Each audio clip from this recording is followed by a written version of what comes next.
Rundunar 'yan sanda reshen jihar Sokoto ta gabatar da wasu da ake zargi da aikata manyan laifuka a jihar. Kwamishinan 'yan sandan jihar CP Muhammad Usaini Gummel ya bayyana hakan a yayin taron manema labarai da hukumar ta kira a shelkwatar ta da ke nan birnin Sokoto. Da farko dai akwai nasara da aka samu a Wamako Local Government Area, wanda cikin haɗin kan da muke samu daga mutane mun samu nasara ta gano ɗaya daga cikin bandit ya ma zo don ya karɓi magani don ya sha magani a asibitin ƙashi na Wamako. So a nan lokacin wani ya gan shi ya gane shi cewa yana daga cikin waɗanda suka ɗauki wani dattijo ɗan shekara 55 suka kai shi wurin da ya kamata, suka ɓoye shi, suka kuma ci gaba da matsawa iyalansa da su kawo kuɗi kafin su sake shi, har aka kai musu wasu kuɗaɗe. Maimakon a saki wannan dattijo sai kawai aka halaka shi. To Allah yana tare da mai gaskiya. Ɗaya daga cikin mutanen nan da suka rike da wannan mutum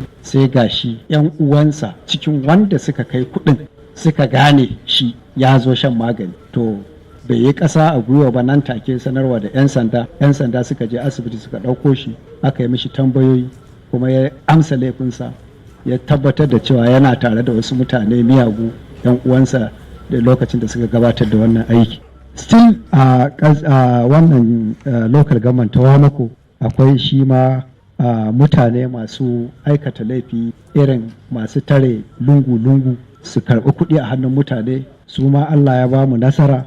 Bayan sun karɓi kuɗi 90,000 a hannun wata mata, muka samu labari mafakarsu, muka bi su, Allah ya ba mu nasara, muka kama ɗaya daga cikin mutanen da suke aikatawa, kuma da zuwansa a hannun 'yan sanda ya ba da labarin sauran mutane da suke taya su suna yi wannan ayyuka na zalunci. Haka ma kwamishinan ya ƙara da bayyana irin ƙoƙarin da jami'an su suka yi wajen ƙwato dabbobi ga hannun 'yan bindigar a ƙaramar hukumar mulkin Raba. Sai kuma a Raba Local Government akwai a lokacin da su ma waɗannan mayaka suka kawo hari ga wannan community na Tsakuwa, aka yi gangami da ma'aikata da mutanen gari, aka bi su, aka kore su.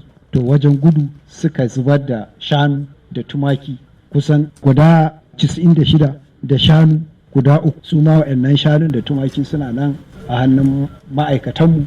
Ana shawarwari da local government chairman da community leaders don a ga yadda za a yi a nemo masu wayannan dabbobi a halatta musu, domin an tabbatar da dabbobin nan sun sato su ne a wasu wurare. Haka zalika mun samu zantawa da wasu daga cikin waɗanda ake zargin. Abubakar yaron Oga, Allah kawo ana cewa na sata, ana tuhuma ne na kori shanu ne, amma ba a tabbata ba wallahi.